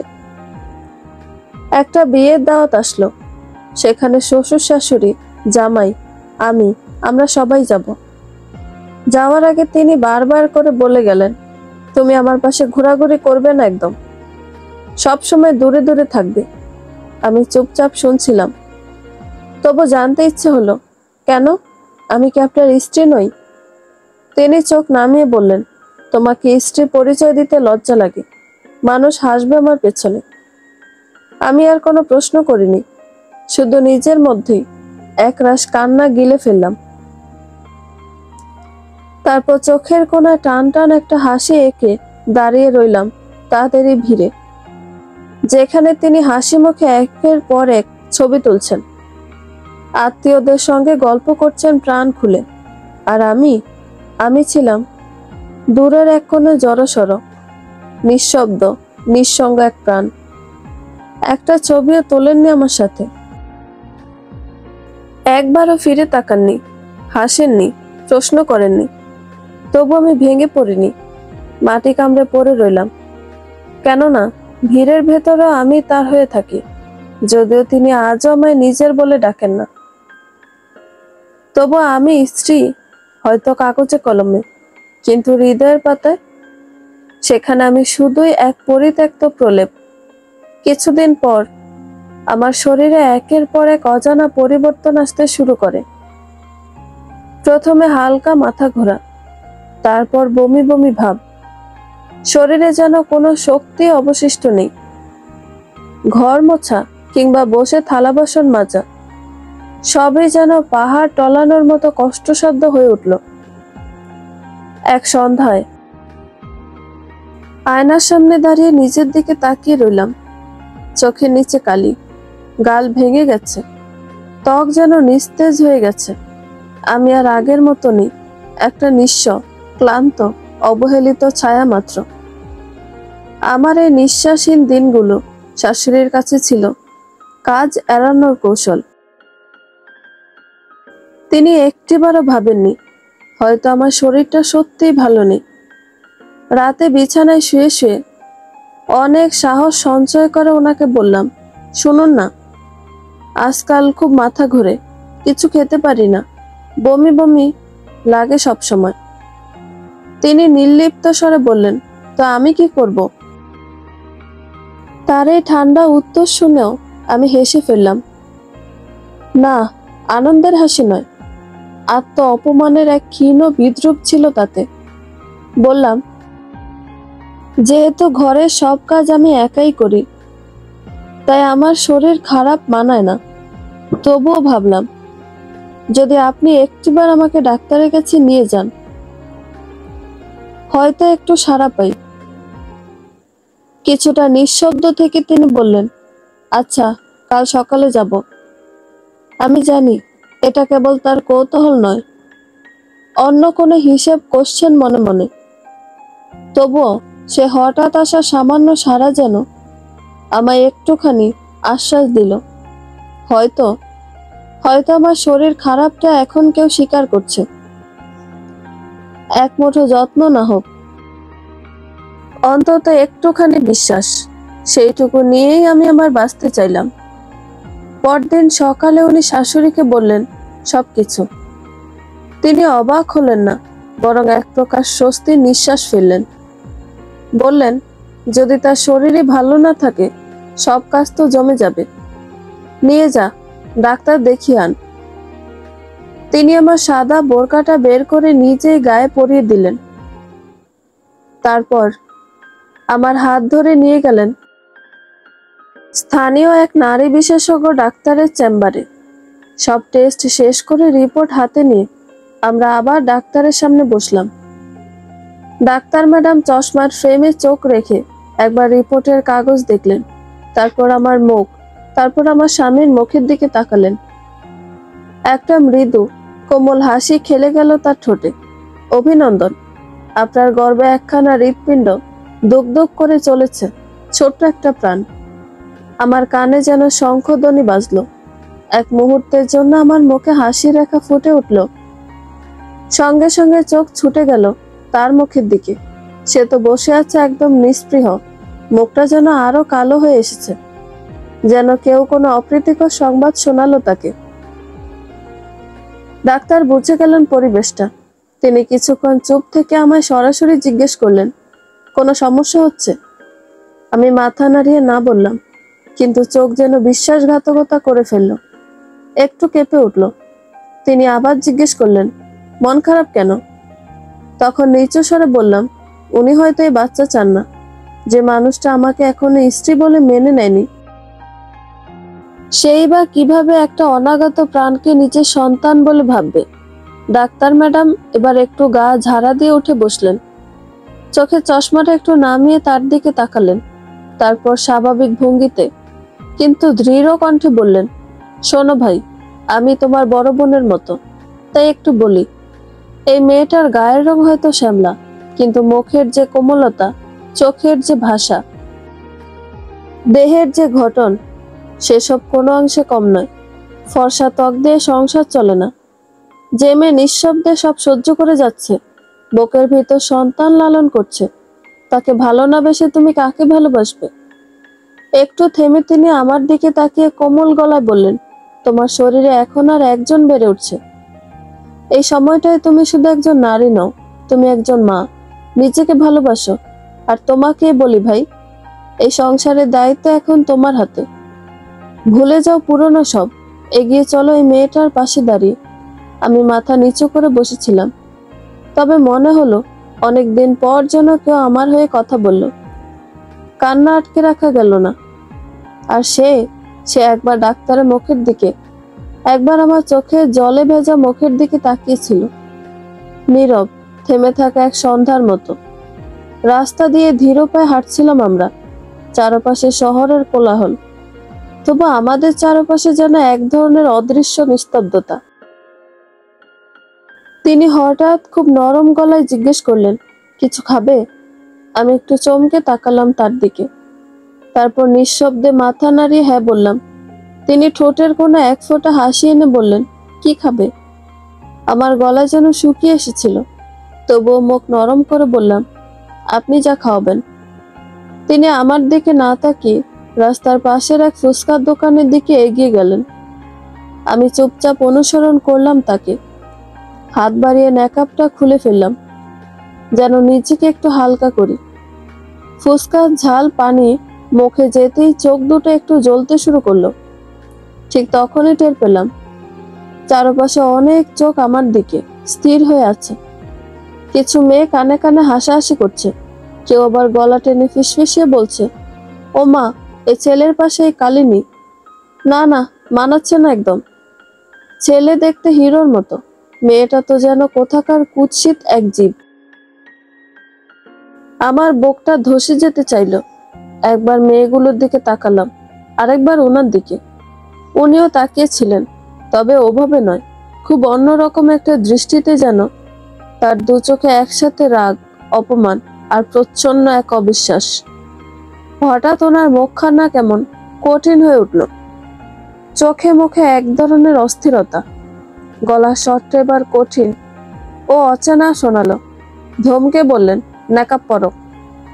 আমি কিছু বলতে গেল, ঠোঁটের শব্দ জড়ালো না। হাত কাঁপতে কাঁপতে নেকাবটা আবার মুখে চাপালাম। আর মনে হলো ফুসকা ঝালের থেকেও বেশি জ্বালা ধরছে আমার মনে। এখান থেকে ফিরেই তিনি যেন অগ্নিশর্মা হয়ে উঠলেন। ঘরে ঢুকে তীব্র চিৎকারে ভেঙে দিলেন ঘরের নির্জনতা। এই কালিনীকে আর কোনোদিন কোথাও কারো সামনে নিয়ে যাব না আমি। তোমার দরকার হলে তুমি নিয়ে যেও, আমার দরকার নেই মা। তার চোখের ভাষা ছিল আরো নির্মম, শব্দের থেকেও বেশি ধারালো। তার সেই এক বাক্যেই যেন আমার সমস্ত পরিচয়, সম্মান, অস্তিত্ব সবকিছু খণ্ড বিখণ্ড হয়ে গেল। সেই দিন থেকে আমার একটা নতুন নাম হলো কালিনী। এ নাম আমার রক্তের নিচে জেগে থাকা আত্মবিশ্বাসকে প্রতিদিন ক্ষয়ে দেয়। এ নাম আমার হাসির মধ্যে ঢেউ তুলে দেয় কান্নার।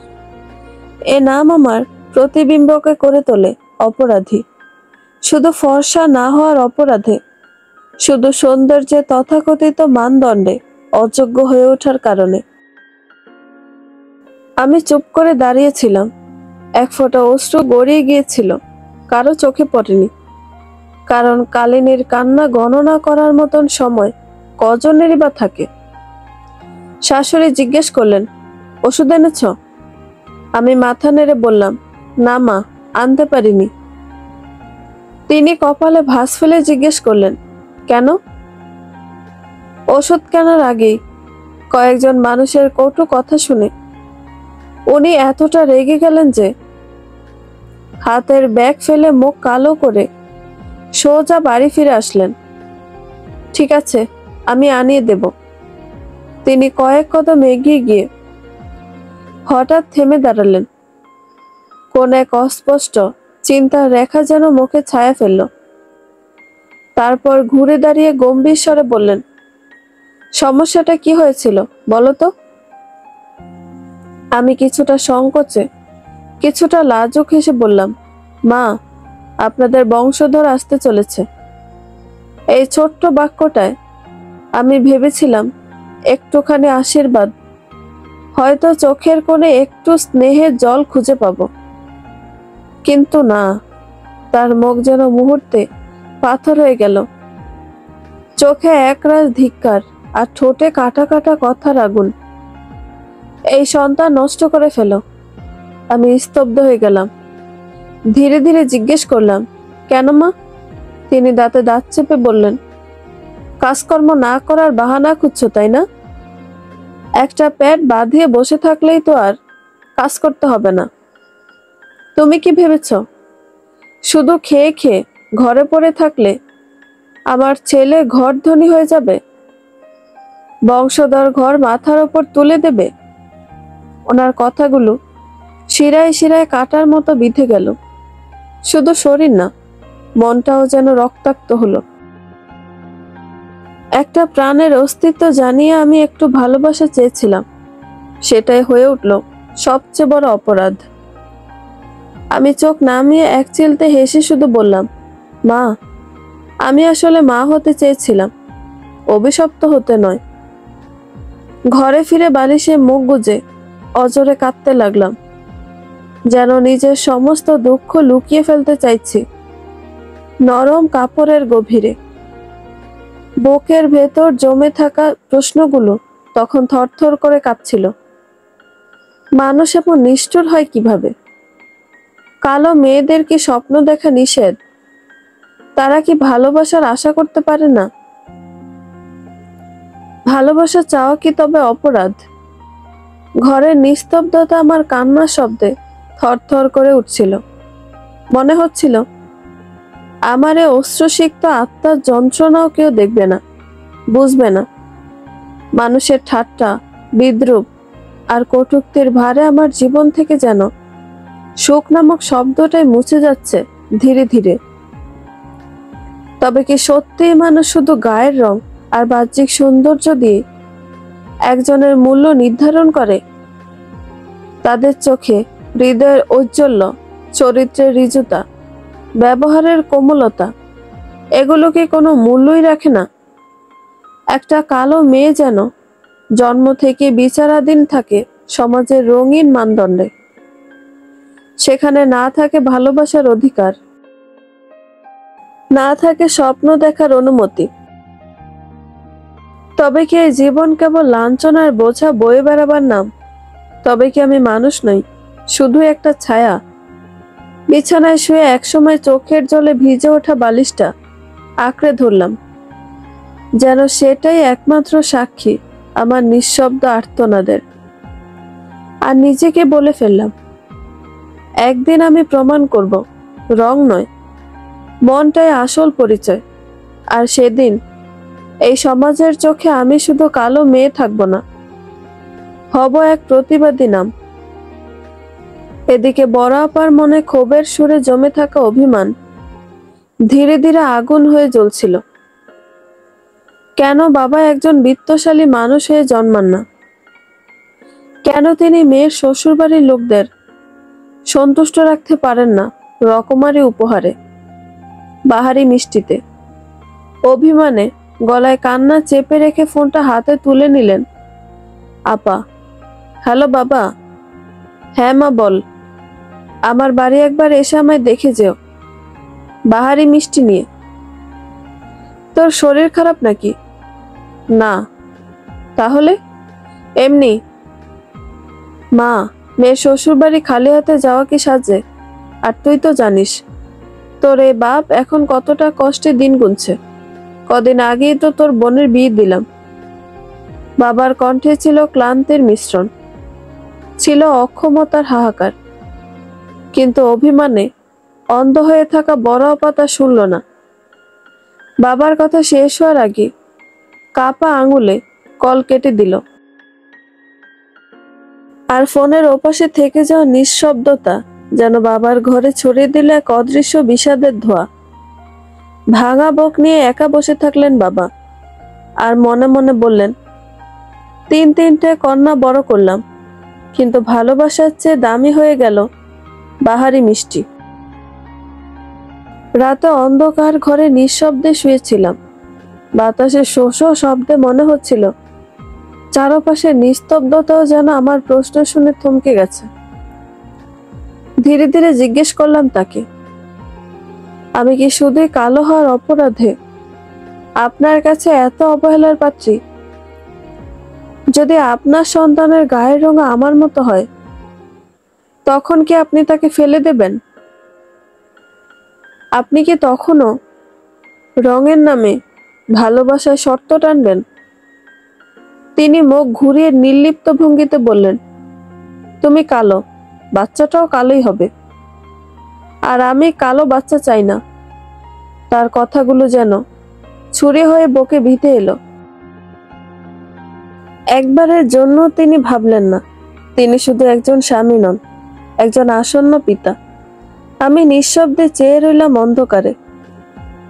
চোখে জল আসলো না,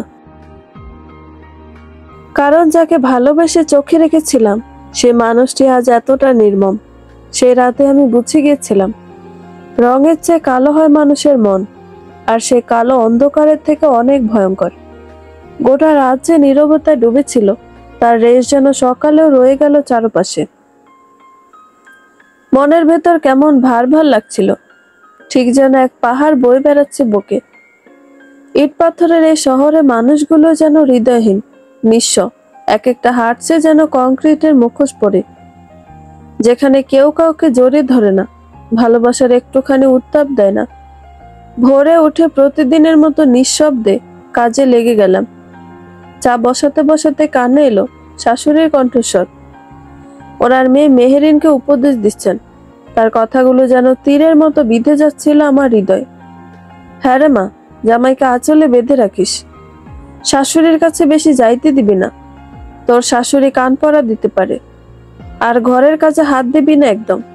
কে মরলো কে বাঁচলো তাতে তোর কি? তুই তো চাকরানির না ও বাড়ির বউ, তুই তো ও বাড়ির রাজরানীর মতো থাকবি। আমি থমকে গেলাম, মুখে একরাশ তিক্ত হাসি। কি আশ্চর্য যে মানুষটি মেয়েকে শিখাচ্ছেন রাজরানীর মতো থাকতে, তিনি তো আমাকে এখানে দাসের মতো খাটিয়ে চলেছেন। একবার ইচ্ছে করলো মাকে ডেকে বলি, মা, আপনি কি দিয়েছেন আপনার ছেলেকে বউয়ের আঁচলে বেঁধে রাখতে? আপনি যদি আমাকে আপনার মেয়ের মতো কাছে টানতেন, আমি হয়তো আপনাকেও হৃদয় থেকে মা বলে ভাবতে পারতাম। মেয়ে আর বউয়ের ভেদাভেদ কেন মা? বউ কি ঘরে আলো জ্বালাতে আসে না? আমিও তো কারো কন্যা, কারো প্রাণের টুকরো। আপনি যদি ভালোবাসার একটু জায়গা করে দিতেন, তবে এই ঘরকে আমি তাজমহল বানিয়ে রাখতাম। ভালোবাসা শুধু পেতে নয়, দিতে শিখলে তবে তা ফুল ফোটায়। অথচ এ ঘরে ভালোবাসা কেবল একতরফা দাবি, দেওয়ার কেউ নেই, বুঝবার কেউ নেই। চুপচাপ শাশুড়ির দিকে এক কাপ চা এগিয়ে দিলাম। তিনি চায়ে চুমুক দিতে দিতে আমায় বললেন, তৈরি থেকো, বেলা 11টায় বের হব। আমি ধীরে জিজ্ঞেস করলাম, কোথায়? ঠোঁট শক্ত করে তিনি বললেন, ডাক্তারের পরামর্শে ওষুধ আনতে হবে, এই বাচ্চা নষ্ট করে ফেলো। বুকটা ধক করে উঠল, যেন কারো নির্মম হাত বুকের ভেতর ঢুকে মুঠো করে ধরল আমার হৃদয়টা। একটা শ্বাস নিচ্ছি, আবার ছেড়ে দিচ্ছি, তবু কেমন শূন্য লাগছে ভেতরটা। একটা প্রাণ যে এখনো পুরোপুরি গড়ে ওঠেনি, তবু আমার ভেতরে সে প্রতিটি নিঃশ্বাসে জানান দিচ্ছে তার অস্তিত্ব। আমি কি পারবো সেই নিষ্পাপ প্রাণটাকে এমন অনায়াসে মুছে ফেলতে? আমি আর নীরব থাকতে পারলাম না। শাশুড়ির চোখে চোখ রেখে বলেই ফেললাম, আমি এ বাচ্চা নষ্ট করব না। আমি তাকে পৃথিবীর আলো দেখাতে চাই। কাজ না করার জন্য বাহানা খুঁজো? বাচ্চা পেটে নিয়ে সারাদিন শুয়ে থাকলে ঘরের কাজ কে করবে? বাপের বাড়ি থেকে কি দাসীবাদী নিয়ে এসেছো? আমি চোখ নামিয়ে ধীরে বললাম, আমি করব মা। আমি আগে যেমন করতাম এখনো তেমনই করব। একটু সময় দিন শুধু। আমি নিজের সাথে আরেকটা প্রাণ নিয়ে নতুন ভাবে জেগে উঠব। এই গর্ভে যে স্পন্দন করছে সে শুধু আমার সন্তান নয়, আমার স্বপ্ন, আমার সাহস, আমার ভালোবাসা। শাশুড়ির মুখে বিরক্তির ছায়া নেমে এলো, কিন্তু আমি জানি এই যুদ্ধে এখন আমাকে একাই লড়তে হবে, একটা ছোট্ট প্রাণের জন্য যে এখনো পৃথিবীর মুখ দেখেনি, তবু আমার হৃদয়ের একমাত্র দাবিদার হয়ে গেছে। কিছুক্ষণ পর ফাহিম ঘুম থেকে উঠতেই যেন বাসার বাতাস ভারী হয়ে উঠল। শাশুড়ির কণ্ঠে যেন বিষ ঢালা শুরুর অপেক্ষায় ছিল। তিনি আর এক মুহূর্ত দেরি না করে তীক্ষ্ণ স্বরে বলে উঠলেন, তোর বউয়ের তো পাখা গজিয়েছে রে ফাহিম। ভেবেছিলাম গরিব ঘরের মেয়ে, ধৈর্য ধরবে, সবকিছু মানিয়ে গুছিয়ে বুঝে চলবে, কিন্তু না, এই মেয়ের তো অহংকারে পা মাটিতে পড়ে না। এমন দাম্ভিকতা আমার জীবনে আর দেখিনি। আমি নত মুখে দাঁড়িয়েছিলাম, কোনো উত্তর দেব কিনা বুঝে উঠতে পারছিলাম না। ঠিক তখনই ফাহিম বিরক্তির সুরে বলে উঠল, এসব আমাকেও শোনাও কেন মা? এই মেয়েকে কি আমি তুলে এনেছি? তোমরাই তো একে ঘাড়ে চাপিয়ে এনেছ। এখন যখন বুঝতে পারছো কি ভুল করেছ, তখন দোষ আমার ঘাড়ে চাপিয়ে লাভ কি? একটু থেমে সে আবার বলল, আমার জীবনটা এমনিতে হাল ছেড়ে দিয়েছে মা। বাইরে গেলে কারো চোখে চোখ রেখে চলতে পারি না, সাথে একে নিয়ে গেলে তো আর কোনো কথাই নেই। তুমি বলো মা, আমার পাশে কি একে মানায়? বাইরে গেলে তো মানুষ হাসাহাসি করে, আর ঘরে এসেও যদি শান্তি না পাই তাহলে বাঁচবো কিভাবে? শাশুড়ি হতবাক হয়ে চুপ করে গেলেন কিছুক্ষণ, আর আমি দাঁড়িয়ে দাঁড়িয়ে বুঝতে পারলাম এই ঘরটায়ও আমার ঠাঁই নেই। কোলের ভিতর গুটিসুটি মেরে থাকা সেই নিষ্পাপ প্রাণটার কথা মনে হলো। বুকের ভিতর হাহাকার করে উঠল। নিজেকে শক্ত করলাম, শুধু মনে মনে বললাম, এই লড়াই এখন শুধু বেঁচে থাকার নয়, এই লড়াই একজন মায়ের, যে তার অনাগত সন্তানকে পৃথিবীতে নিয়ে আসার শপথ করেছে। চোখের কোণে জল জমে উঠল, মুখে দৃঢ়তা রেখে দাঁড়িয়ে থাকলাম, কারণ আমি জানি আমার ঘুম না আসা রাতগুলো কেবল শুরু হলো। আমার জীবনের সব লড়াই যেন এই গর্ভের প্রথম মাস থেকে শুরু হলো। একটা জীবন বাঁচিয়ে রাখার সংগ্রামের পাশাপাশি এখন লড়তে হচ্ছে প্রতিটি নিঃশ্বাস, প্রতিটি কামড়ে। কথায় আছে না, হাতে না পারলে ভাতে মারো। আমার শাশুড়িও ঠিক সে পথেই হাঁটলেন। আমার শরীরের দুর্বলতাকে, মনোবলের ক্লান্তিকে যেন তিনি নিজের শত্রু ভেবে প্রতিশোধ নিতে থাকলেন। আগে সকালে দিনের রান্না শেষ করতাম, কিন্তু এখন তিনি 3 বেলা 3 রকম রান্না চান। নতুন, গরম, ঝাঁঝালো, বৈচিত্র্যময়। একটু পুরনো হলে তার মুখে বিষ যেন, একটু কম হলে চিল্লা চেঁচামেচি, একটু দেরি হলে চোখ রাঙানি। গৃহস্থালির প্রতিটি কাজ যেন তার চোখে পরীক্ষা। মেঝেতে ধুলোর দাগ, অপমান। কাপড় ধোয়া হয়নি, অপবাদ। শরীরের ক্লান্তিতে টান পড়লে তিনি বলেন, শুরু হয়ে গেছে বাহানা। আমি অসুস্থ, আমি গর্ভবতী, এসব যেন তার চোখে বাহানা। আর ফাহিম, সে কেবল মোবাইল আর অফিসের ভেতরে ব্যস্ত। আমার দিকে তাকানোর ফুরসত তার নেই। আর কিছু বললে উত্তর একটাই, তুই মায়ের সাথে পেরে উঠিস না তো বিয়ে করেছিলি কেন? আজ রাতে মাংস রান্না করেছিলাম, এই একটা জিনিস যেটা আমার খুব পছন্দের। ভেবেছিলাম অন্তত এক টুকরো মাংস দিয়ে পেট ভরে খাবো, কিন্তু শাশুড়ি ঠিক জানতেন এই খাবারটা আমার খুব পছন্দের। তাই তিনি ইচ্ছে করে তার প্লেটে, শ্বশুরের, ফাহিমের সব প্লেটে ঢেলে দিলেন মাংস। 1 চামচ ঝোলও রাখলেন না। আমি চুপ করে দাঁড়িয়ে রইলাম। ভাবলাম কেউ হয়তো ডাকবে, এই টুকরো তুলে বলবে, তুই খাসনি তো, নে খেয়ে নে মা। কিন্তু আমি ভুলে গেছিলাম এটা বাবার বাড়ি না, এটা শ্বশুর বাড়ি। এখানে মেয়েদের কোনো চাওয়া পাওয়া থাকতে নেই। কেউ বলল না, নে তুইও খেয়ে নে। শুধু দেখলাম শেষে শাশুড়ি নিজেই না খেতে পেরে বেশ কিছুটা মাংস তুলে ফেলে দিলেন ময়লার ঝুড়িতে। আমার চোখের সামনে আমার অধিকারটা যেন একে একে পচে ফুরিয়ে যাচ্ছে।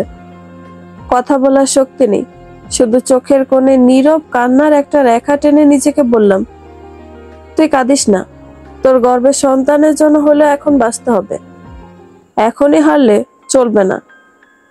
বন্ধুরা, গল্পটি ভালো লেগে থাকলে একটা লাইক করে দিবেন এবং গল্প সম্পর্কে কোনো মতামত জানানোর থাকলে কমেন্ট করতে পারেন। গল্পের বাকি অংশ শোনার জন্য চ্যানেলটি সাবস্ক্রাইব করে পাশেই থাকবেন। ধন্যবাদ সবাইকে, ভালো থাকবেন।